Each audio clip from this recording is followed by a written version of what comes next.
Well, hello, YouTubers. Hope today finds you well. As my thumbnail said, no carving, a spiraling snake on a walking stick with no carving, something to that effect. I'm going to show you the actual snake on the stick. And if you want to know how I did this without any carving, then stay tuned because I'm going to show you how I did it. Now let's get on with this video. All I'm going to do now is just hit these snags, these high spots, and then we're going to go to a different sander. Let's get on with that and show you how that's done. Okay, so we just knocked the high points off of that, and now we're going to take a sander and I'll show you that one. That's a small grinder, 4.5 inch sanding disc on it. I don't have a dust collector to fit this one yet, but I have one on order. We're going to go ahead and do it like that and see how that works out.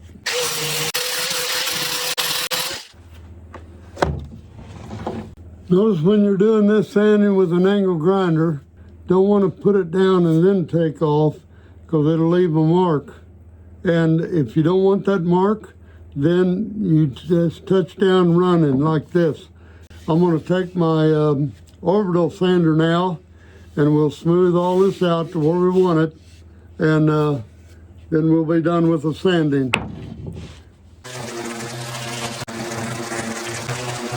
Okay, we got this classic snake walking stick going. See, I have it sanded real slick, have it cut to length. I have a clean tablecloth out. The next step in this is to get some kind of finish on it. And what I'm using is Minwax polish shades. And I'll have a link to this down below. It is a stain and a polyurethane all in one step.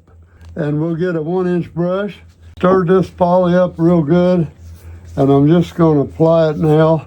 And like I said, it's poly, so I'm gonna put it on the end too. And this is kind of a stain and polish all in one. This is on cherry, by the way. If anybody's wondering what kind of stick this was, I wasn't for sure when it had the bark. After looking at it and polishing it up, I do believe it's cherry.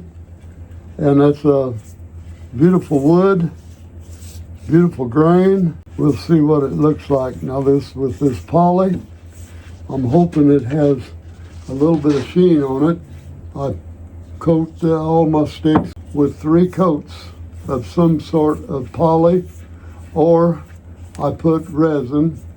I can put resin or poly over any kind of stain that I use. I am going to prop it up on this can, just like that. I'm going to lay it down there. Here's the big reveal. And I promised you a snake stick with no carving. So how we do that is, you'll need some sticks, you'll need some sort of 2-part epoxy. I use JB Weld clear, and it's 50/50 2-part. I have my little pallet board here that I've used time and time and again, and you'll see me do it again. You'll need some rubber bands, and you'll need a rubber snake. I got this one from a dollar store for $1. Now, as you can see, no matter what color you get, if you want a black one, get a black one. You want a red one, get a red one. But these are toy snakes, and they're usually not very realistic. So I had this one.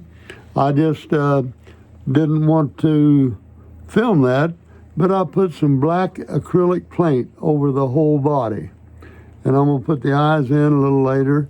But you see I made a black snake out of it. Now, what I'm going to do, take some epoxy and get that mixed. 2-part epoxy here, and I'm going to you have to do this a little bit at a time, especially to get started. You can't just wrap the whole snake at once. You have to get it started first, and let the epoxy dry. Now I've got two piles going. What you do, you put that out and you get circles about the same size, and that will get your 50-50. You don't have to weigh it, measure it, nothing like that. Just kind of look on, that one looks like it's a little bit bigger. I'll put a little bit more in that one, and that'll get it. Now, what I want to do is get it mixed real well. And there's nothing special secret about this. You just want to get it mixed well. And what you're seeing me do right now, no mixing 4 minutes or anything like that. Just use your own judgment. We want to get it mixed well. And usually I'm saying I mix mine for at least 15 seconds. If you're a slow mixer, it may take longer than that. But I'm just telling you what I do, and that's pretty good. Now, the extra that you have is going to be wasted. I want to tell you that, so don't mix up too much of it or you're going to waste it. Now what I want to do is decide where I want the snake to come to, which I'm going to come down an inch or so because I'm not going to have anything else up there possibly. So I'm going to take a little bit of epoxy and put it right on the bottom of that snake's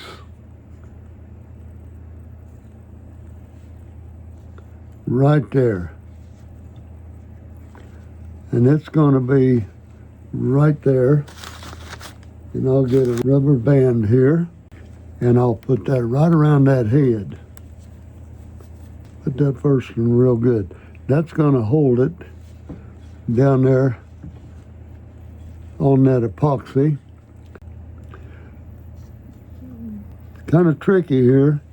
You got to get on that snake's belly and rub where the white belly is. Don't worry about getting on the snake so much because we're going to coat this whole thing in resin later on. So now that's pretty good. Don't go down, don't try to go down too far, but get another rubber on that, like so, and he's right down tight against there. And you get another rubber around this, and that's going to hold him a little bit longer there. Now, we've got him shaped about where we want him. I want to go, for this sitting, I'm going to turn it over a little bit more and go just a little bit further down his belly. Now we know his belly's going to end up on the stick, so you can hold that and bring this first one way down there, right around like that. That's going pretty good so far. The snake's natural twist is just going right down the belly there. And that's about all we have. And then let's go a little more here to see what we got. And turn it to where you don't want to get too much on the rubber. You get the gist of it. That's about as far as we can go for right now. Now I'm going to leave it there. It's going to be fairly dry at 5 minutes, but I don't hold it to 5 minutes. I give it a good minimum of 15 minutes, but for good measure I throw in 30 minutes. So that's going to take, we took 30 minutes for that 8 inches, and I've got 2 more takes on it before I get that done. So let's let that go. I'll be back in a little bit and we'll take another look at it. Well, hey, you caught me mixing some more epoxy. It's been an hour now. I'm mixing up a little more epoxy because I've got a different idea here. The rubber bands, you have to put them over the end, and we're getting kind of down over the stick there to where that's not going to work anymore. So we have to come up with something different. And I come up with these clamps. But I'm going to go ahead, get this on the underbelly, and get it smeared down on there pretty good. Won't have to overdo it, but get it along the white part of the belly. We'll continue the twist around here, and it looks like it's round around there pretty good. So let's take this, get it clamped up on there. I just like to get this all done in one spot, and I don't know if I can do it or not. I'm gonna, where is that? Right there is the glue, and I have so much glue mixed up here that I'm trying to optimize that. And just the white belly part, want to get it right on around there. And this all dry clear, so it don't matter about getting a little glue on the stick. Well, now I'm gonna go ahead and sprawl that around just like that again. And that glue is right to that point, and I've got it spiraled pretty good there. So let's continue, give it some more epoxy. And I know I ain't gonna get the very tip of it done, but you can go down pretty close. The method I'm doing now, because now that's spiraled, and I'm still, yeah, that looks pretty good. Looks pretty good. Now, all we have to do is try to hold it with that. And I think we have.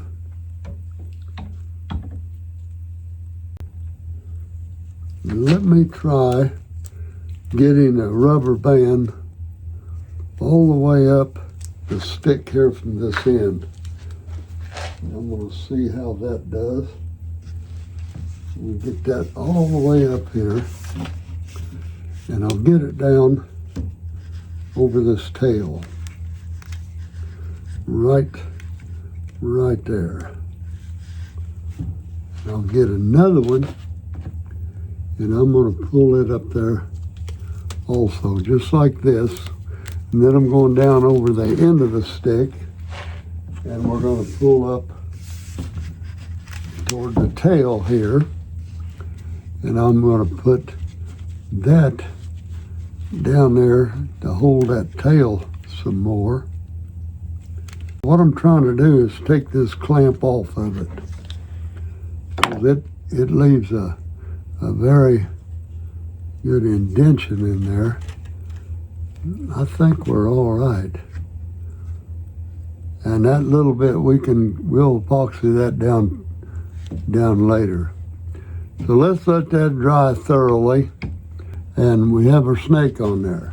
After that all dries good, we'll take a good look at it. I'm gonna get this around here now to give you a little bit more of a close-up. It's got a lot of rubber bands on it. Biggest part of them is going to be cut off. And I cut them off. You can cut them off with scissors. I found out that these little nippers does it just about as well. I think we're gonna have, with this process, I may have to change it a little bit, because I don't know how the rubber bands is going to affect I don't want them embedding or putting a line on the snake. I'll pull them off as much as possible. Well, they all have to come off, and the epoxy got dried real well. Don't look like it's hurt the snake Okay. Upon inspection now, the epoxy holds the snake on there pretty well. I'll probably go ahead and finish this as a walking stick. Now this tail I left loose. The next thing I'm going to do is repaint this whole body, because you can see I want you to see before, see the green? There's a little green showing there. And right there you can see, and down through the body, different spots, little in here. I'm going to paint that with acrylic. It's going to be a little time consuming getting around there, not getting it on the wood. And since we don't have to go all the way down in there. So let's get the snake painted, then I'll be back. Okay, now we see every bit of the green is gone. All the way from the tip of the tail is down solid on the stick. I've put together a little thing here because I'm going to try to show you this. It needs a red eye, and I got just a little dot on the end of this stick. Just a little dot's all you want. The rubber snake itself had a little raised spot. I take a very small brush and touch that. I don't know if you can see that or not, but just barely touch that down for a dot of paint and give us a nice red eye. And I'm going to brace that up to where it don't turn. I'm not going to turn it over to get the other eye until that one dries. Now I can start the process of some red on the tongue the same way that we're doing the eye. One thing about it, it has to cover the black that we had. I'm gonna let that dry right there. Here we are back, and everything is dry. I got a hanger hook in the top of the stick instead of the bottom this time. That's because when you hang it up, we want the resin, any what runs down, to come down this way. So I want to hang it from the top down. That's the reason for that. And what I do is I'm going to put 3 pumps in each one so we have enough mixed up. There's 3 in that one, all ready together. 1. This one's not as thick, so it comes up, it fills the pump up more quicker. But these little pumps are handy because you don't have to worry about unscrewing the lid. They don't get solid on you. If you buy you some of this and you say, well, you use it right away and you play with it a little bit, and you set about half of it up on the shelf and just let it sit there. I forget now which one it is. It's either the A or the B1 will turn yellowish looking, and it'll dry that way. It won't no longer be clear. It'll go ahead and set up. So I use it for stuff then that I want to color, but I had, early on, I had a gallon of it. I was buying this is half a gallon containers. I got a gallon, but I had 1 gallon containers, each making 2 gallon, and I had one of them go bad on me early on because I wasn't using as much epoxy. That's how I know that.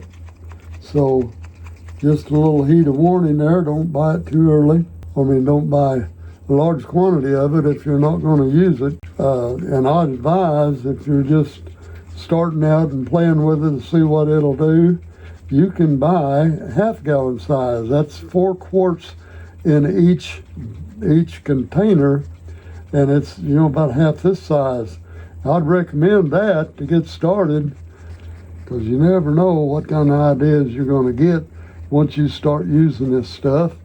If you go into it and get you some colored pigment, and get to messing with it and get you a few molds, the sky's the limit. Just keep in mind that it does go bad. It yellows on you. It don't go bad. It'll go ahead and harden up, but it'll be yellow. I'm going to go ahead and continue to mixing this a good 2 or 3 minutes, and then I'll be back. I have both containers here, and they're over half full each. I put 3 and 3 pumps in each one, and we'll see how that holds up. But I'm going to just take the brush now, and we're going to brush this on. We'll brush it right on down over the sneaky snake here with a lot of attention to detail. I want to make every bit of the snake covered, and that's going to make him slimy glossy, of course. That's what we want. If you watch the whole video, I kind of got myself in a mess with the rubber bands. There's a much better way of doing that now. Well, I'm going to show you in the next video, because actually I have an order for one of these now from a local here. I'm going to use another method, and I think I'll go ahead and film it, of course, and I'm going to use my new method on how to get this on a stick without that two-part epoxy. That two-part epoxy, rubber bands to hold it down and all that is gone. That if that seemed like too much trouble to you, well, that's because it is a lot of trouble. If that's what it looked like, and I'll guarantee you, hands-on, that's what it was. Way too much trouble. I thought, this ain't, that got to be a better way. And since I'm breaking ground with this, I said, well, let's find a better way. And I did. And I'll be sharing that with you in a video that's coming up very soon. Now, if you get down there below the stick and want to pour some out in your hand, hey, be my guest, because that's what I'm going to do. Just here very shortly. There was a fellow in here in my shop when I was working on this, and he said he wanted one. I said, well, you're not going to get the first one because I don't know how it's going to turn out. I won't promise you, but I said, you'll have a choice. But I said, this one might have some flaws. This is the first one I've done. So, going to get that all on there like that. And sure enough, here we go with the old dirty glove trick. And I don't know exactly how I'm going to do that yet. I can't lay the stick down because I'll just pour it right out in my hand like that. See with that glove on? That's how you do that. Now, you can just go right on down the stick and wiping it on. And that gets a good even coat all the way down. And I'm going to go back to the back now and hang it up, and we'll see tomorrow what it looks like. Well, right here is where I put the concave surface inside the top end of the walking stick, getting ready for a ball or a fitting up here. I have a 1-inch cut-all bit in the end of this tool, and let me turn it on and we'll get right after it. What I've done here, you see I've carved a concave surface in here to somewhat fit a ball, and what you do is just, as you've seen in the video here, I went around and I end up with this sort of a sharp edge around the top here. Top of our stick, we're going to put this round sphere in it. It's going to set just like that. And I'll show you how I anchor that into the top. We guesstimate a good center here with a center punch. And we're going to put a 1/4-inch dowel in there. And what we need to do is drill a 1/4-inch hole. So I'll grip it back a little bit so I'm way safely here. And I'm going to drill a hole as squarely in the center as I can and go straight in. That means the drill bit needs sharpened, so I'll get a different drill So we'll take care of that. Let's do that.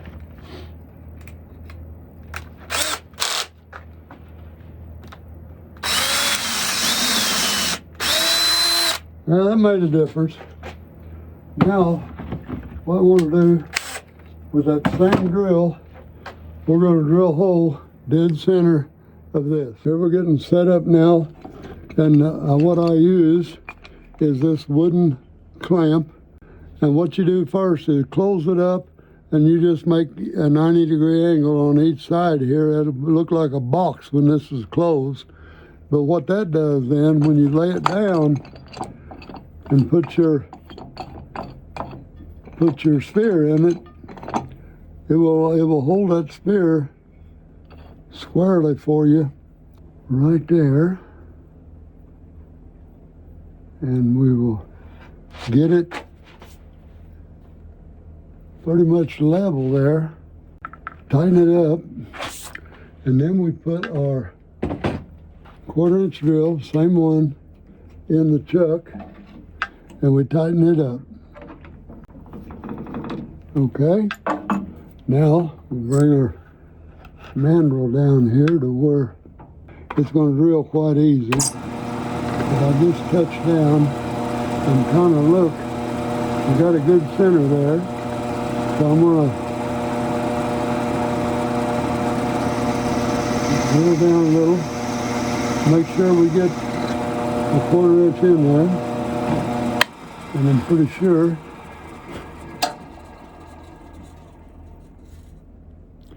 yeah, we have that right dead center. Have a short dowel pin that's, I'm assuming, too long, and so I'll stick that in there. It might fit, and I'll stick this on there. Oops, it don't go all the way down.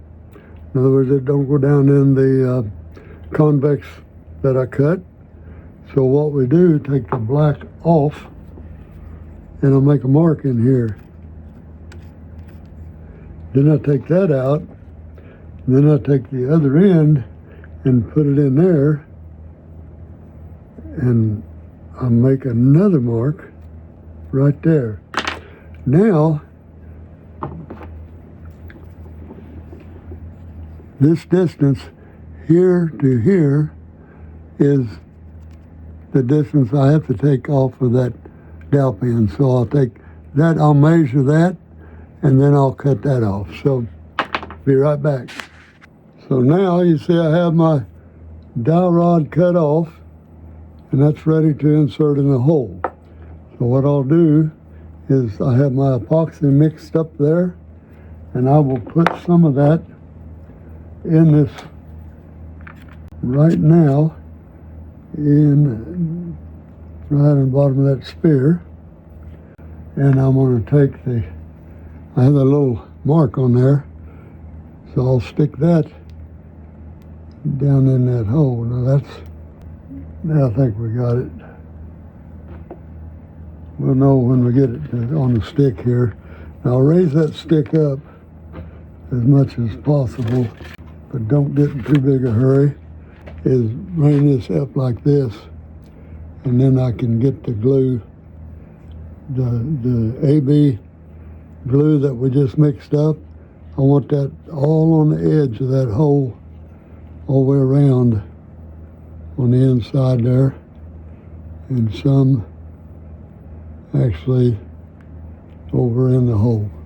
Now we'll take this goes into this and presses right down on there, and that fits.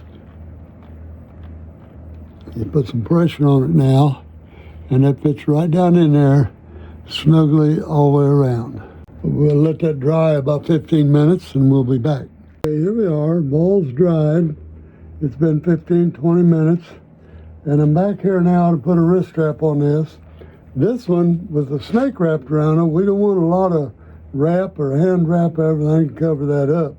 So what we did was, we got us you can tear off, if you're real thrifty, 24 inches is probably enough. I always cut off about 36 inches, 36 inches, just to have enough. So what we want to do now is burn a little bit. I'll show you to keep the end so it's not frayed going through the hole. What I'll do is take my Dremel burner and just heat it a little bit, and you have to do this briskly because it's hot. So that's all the preparation you do on the paracord itself. We have a 3/16 drill that we're using because the paracord is 5/32.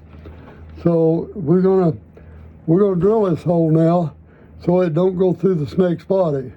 So somewhere around the curve here, you got a straight shot through without touching the body anywhere. So let's do that now, and we'll do that with a hand drill and just drill straight through here.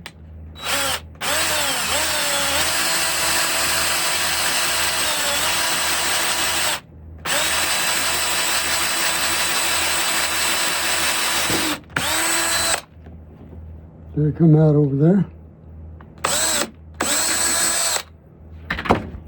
Now what we'll do is get us a countersink here, and I'll show you that in a second.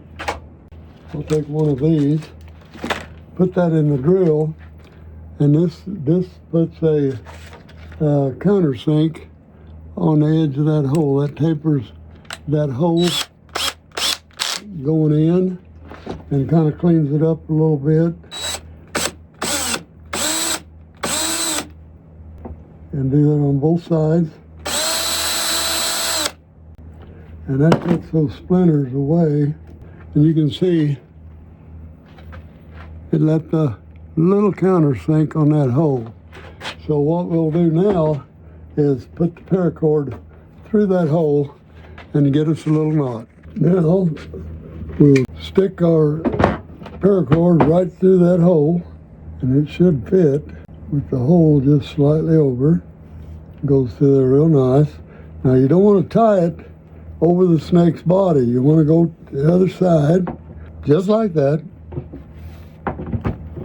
Get it even. Pull it even on that side. Now what I want you to do is take a slip knot in here, just an overhead knot, and pull that pretty snug. We don't go around it now. What we want to do is tie a square knot, which we want to go under here and back up for a square knot. You can see that will pull that snug, and that will keep that centered in the hole. Now we'll take this end here, make you a nice loop here where you can get your hand in, and you want to tie another knot right in there and just tie that, just run it down and make sure again that it's a little far up. So I want to take a little of that up. So we go pull it out and pull that knot down there a little bit. Now let's see, that ain't too bad. So let's just leave it right there. Now we don't want to tie this one. We want to get a hold of where the knot's at. See, make sure that'll pull through. And there's the knot. And we don't want it to get too tight. So we'll go and run it around again. And I don't care what kind of a knot you put in it this time. And just make sure that it continues to slip through this other one after you tighten it. Now, these other knots will be just loosely around there and go through about 3 times, and that leaves you kind of a fancy knot right there on the slip knot. Now we want to slip it all the way out like so. Take your cutters, and I want you to cut you about an inch, cut off about an inch back here. Like I told you, 24 inches is probably enough, but I'd rather have enough. I'd rather have too much. I'd rather have that left over than I would that much shorter. So just keep that in mind. I'll take my burner again and the burn end of it, and I just kind of let it go out. I don't try to do anything with it. I used to try to touch it, but it don't help. Just get it burnt good, get it burning, let it burn a little bit, and then just put that makes a little ball on the end of it. And no matter what color paracord you're using, it seems to leave a black ball on there, so you figure that one out. Now what I'm going to do now is take a little medium glue, and I'll put a little on this knot here, little CA, and we'll put a little on this knot here. That's a little half inch, it looks like, in there. And I've got that little spot of glue there. That'll keep that from ever coming loose. Okay, let's turn the camera around, get up, and take a review of this thing. I think we're done. Hello, YouTubers, here we are again with another walking stick. What do you think about that? This one, we have a snake sprawling right on up. And you see what that looks like, and you've seen how I done it now. And this wrist strap was put on there to stay on this side of the snake, and you can tighten it up the way you want to. It's shorter than a lot of mistakes. However, see, I can still rest my head on it all right, and that's the main thing. I rest my arm and hold out here and talk to people. Hey, how you doing today? Fine, I hope. Now, you've seen how to do the twisted snake on a walking stick without any carving. That's just one way to do it. Now, keep the prayers coming for my wife. Give me a thumbs up and subscribe if you haven't already. And if you want to see more of my videos and be notified, then click that little notify bell there, and it'll pop up on your screen. And if you're too busy to watch then, you can just turn it off. But we do hope you'll come back, and all I can say now is I'll see you in the next video.